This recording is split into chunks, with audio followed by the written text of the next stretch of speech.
छत्तीसगढ़ में आदिवासी वोट इस बार किस तरफ जा रहे हैं, ये समझ पाना थोड़ा मुश्किल है। हाल ही में गठित एक नए दल ने बीजेपी और कांग्रेस की नींद हराम करके रखी है। अब देखना ये होगा कि आदिवासी वोट किसका खेल खराब कर सकते हैं। छत्तीसगढ़ की कुल आबादी में आदिवासी वोटर्स की संख्या करीब 34% है। जाहिर है चुनाव में इतना बड़ा समूह सरकार बनाने में निर्णायक भूमिका तो निभाएगा ही, मगर जब से छत्तीसगढ़ राज्य बना है, यहाँ की राजनीति भारतीय जनता पार्टी और कांग्रेस केंद्रित ही रही।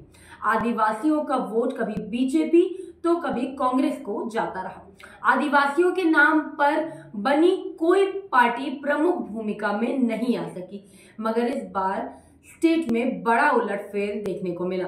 आदिवासी की बनी एक पार्टी ने बीजेपी और कांग्रेस दोनों की नींद उड़ा कर रखी है, क्योंकि कांग्रेस पिछली बार आदिवासियों के लिए आरक्षित सीटों में 2 सीटों को छोड़कर 100% सीट जीतने में सफल हुई थी, इसीलिए ज्यादा चिंता कांग्रेस को ही है। छत्तीसगढ़ में कुल विधानसभा सीटों की संख्या 90 है। इस हिसाब से सरकार बनाने के लिए 46 सीटें होनी चाहिए। कुल विधानसभा सीटों में 29 सीटें आदिवासी समुदाय के लिए आरक्षित है।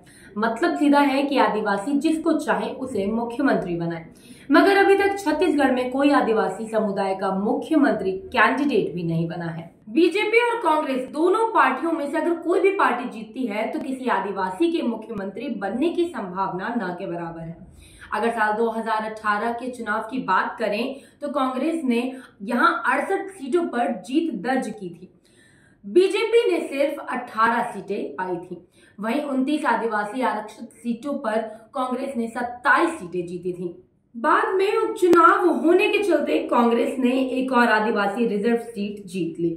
सबसे बड़ी बात तो ये रही कि कांग्रेस ने 30 सीटों पर 50% से अधिक वोट हासिल करके जीत दर्ज की। कुल मिलाकर 2108 के आंकड़े सीधे सीधे कांग्रेस के फेवर में दिख रहे हैं।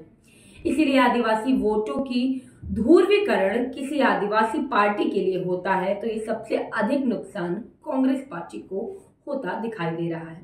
अभी पिछले साल यानी 2022 दिसंबर की ही बात है। प्रदेश के भानु प्रतापपुर में हुए उपचुनाव में मिले वोटों को अगर आधार माने तो कांग्रेस और बीजेपी के लिए कई जगहों पर खतरा सर्व आदिवासी समाज की पार्टी हमर राज पार्टी से है। अब करीब 50 सीटों पर हमर राज पार्टी के प्रत्याशी बीजेपी और कांग्रेस के वोट में सेंध लगाने के लिए तैयार है, क्योंकि कई सीट ऐसी है जहां पर कांग्रेस की जीत का अंतर बहुत कम वोटों से रहा है, वहां तो पार्टी को नुकसान होना तय है। चुनाव से जुड़ी ऐसी तमाम खबरों के लिए आप देखते रहिए ची24।